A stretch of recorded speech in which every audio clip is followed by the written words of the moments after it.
first take over the weekend. The Giants traded Dexter Lawrence to the Bengals for the 10th pick in Thursday's NFL draft. Lawrence has passed his physical. This trade is now official as Lawrence has signed a one-year, $28 million extension that keeps him in Cincinnati for the next 3 years. So the Bengals got a big upgrade after trading for Dexter Lawrence. He has had 123 pressures when lined up as a defensive tackle over the last 4 seasons.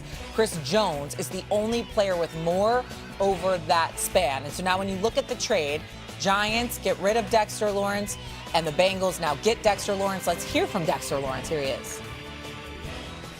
They wanted me here, and they appreciated the work that I put in over the last 7 seasons. And, I appreciate that to them. And I'm going to do everything I can to, show them that they didn't waste it. And I'm excited. I got fire in me that I ain't never had this fire before.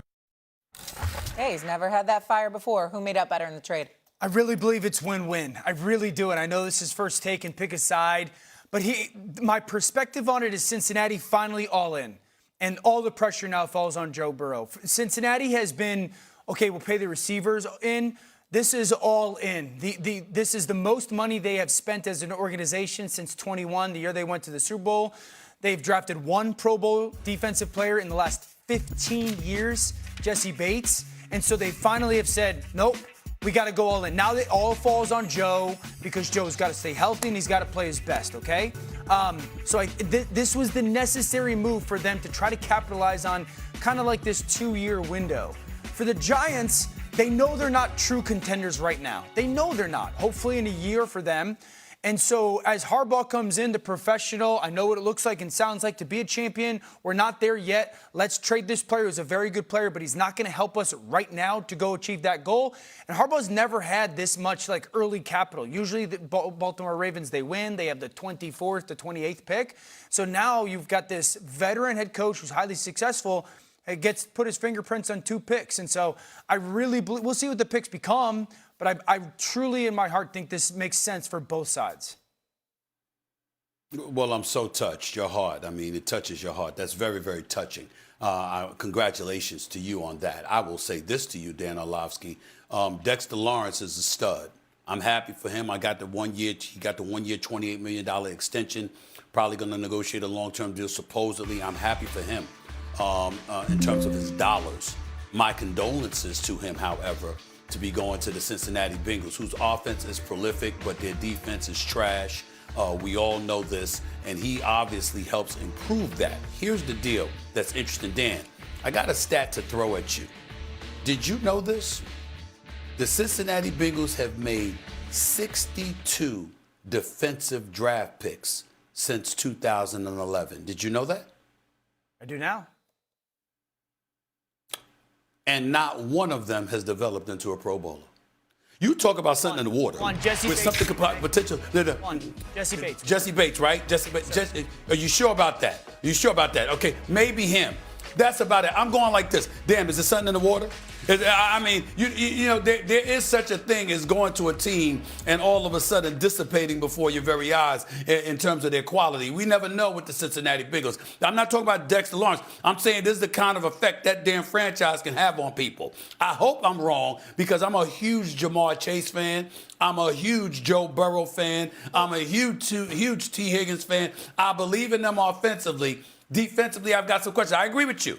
I agree with you from the standpoint that, damn, Cincinnati is all in because they deviated. But remember, Trey Hendrickson is not that much older than Dexter Lawrence. Dexter Lawrence had 0.5 sacks last year, 33 tackles. Both were career lows. I'm looking at it and I'm saying a guy like Trey Hendrickson, who was giving you about 17 sacks a game, even though that's not what happened last year, you were hesitant to give him his money.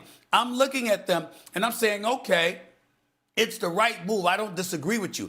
I just don't trust that anything is fully right when it comes to the Cincinnati Bengals. That's all I'm trying to say. I get where you're coming from. I'm in no position to disagree with you, Dan. I just don't trust them, that they truly know what they're doing. And I hope that I'm wrong about that when it comes to Dexter Lawrence. Okay, so a couple of things. First of all, one, and I want you to answer this after I get done. You say condolences. This team should very much so be in the conversation for division favorites now. And I understand you bring up Trey, but then where the condolences? He's going to a place that's got a superstar offense, MVP caliber quarterback. I'm saying they signed Boye Mafe. They signed Brian Cook. It's a much improved talent defense. I feel you. This should be a much better unit with the addition of Dexter Lawrence. They should be a much improved defense, okay? But even then, we've looked at them and we've said to ourselves throughout the years, there were expectations. Even last year may not have been the case, but there have been expectations with this team, and they've come up short. Obviously, the injury bug, anytime Joe Burrow gets hurt, which seems to be often, that's something they haven't been able to seem to rectify. We've looked at Zach Taylor. I personally called for an investigation into his offseason activities since they ain't never ready to play come September. I stand by that. I really, really stand by that. I know if it were me, I'd hire an investigator. What the hell are you doing that this team is never ready to play at the beginning of September? The season starts for everybody else, all right, on a certain date, and for Zach Taylor, it's always 2-3 weeks later, even though this last season, he rectified that, and then Joe Burrow got hurt. 3 times in Joe Burrow's 6 years, the man has practically missed the damn season. Why? Because they have failed to protect him, putting him in the same conditions over and over and over again, and subjecting him to a level of punishment that even had you wondering whether or not Joe Burrow was going to want to play football again. Until he came out and finally said to everybody, listen, I want to play, I want to play, I want to play. I'm just saying, those nuggets, your football analysis, I'm in no position to question it.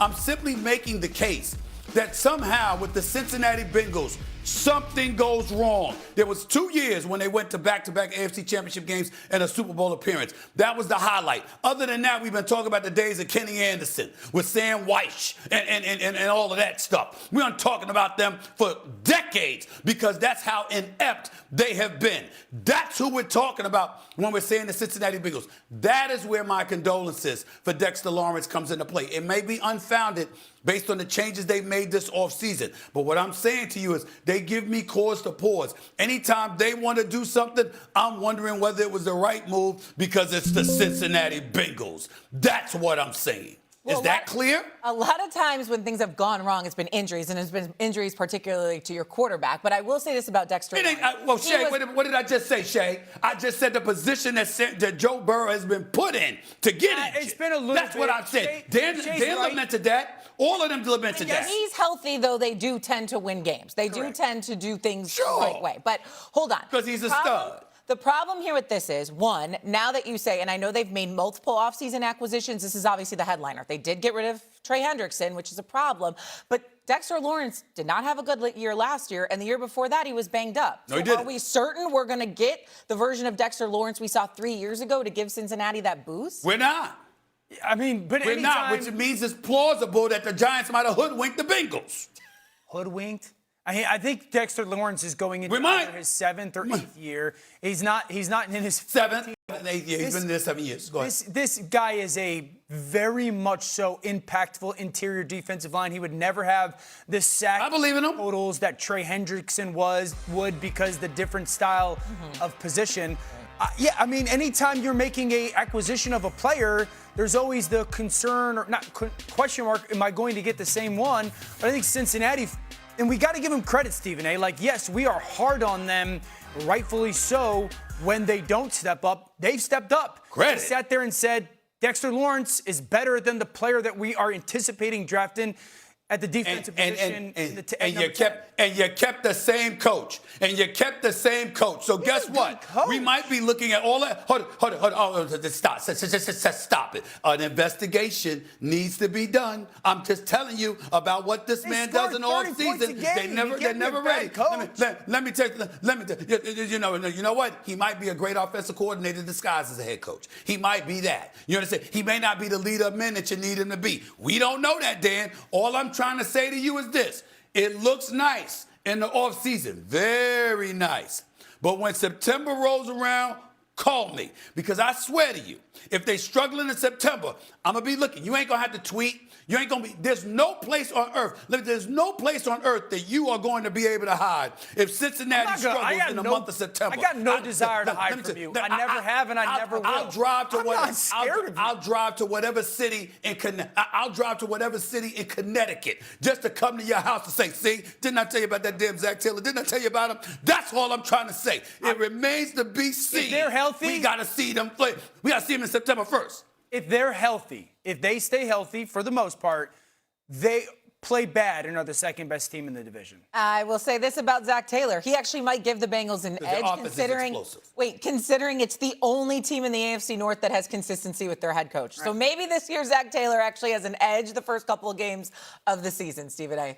Are y'all ready for this? Are y'all ready for this? In the preseason, before a game is played, I have no problem with anybody who says Cincinnati Bengals going to win the AFC North. It makes perfect sense based on their roster. Absolutely. They should be the favorites. But then the games get played. And once the game starts, especially in the month of September, they always on the come up. That's all I'm trying to say. They didn't do it. They won the first 2 games this year. You know what I'm saying? And then obviously Joe Burrow got hurt. But for the previous 6 years, I mean, never in September. I mean, it's like damn. Somebody told them the season starts in October. Can you say one nice thing about them? It's absolutely ridiculous. Can you give them credit for at least making the moves to shoot their shot and going all in? They deserve. Well, first of all, especially since they're one of the 2 teams in the NFL without a damn GM. I mean, go figure. But the bottom line is this: they deserve credit where credit is due. They made moves in the offseason. They've upgraded their roster. They prioritized defense, and while still keeping Joe Burrow, Jamar Chase, and T. Higgins in the house, which is prolific. Their offense is all world, no doubt about it.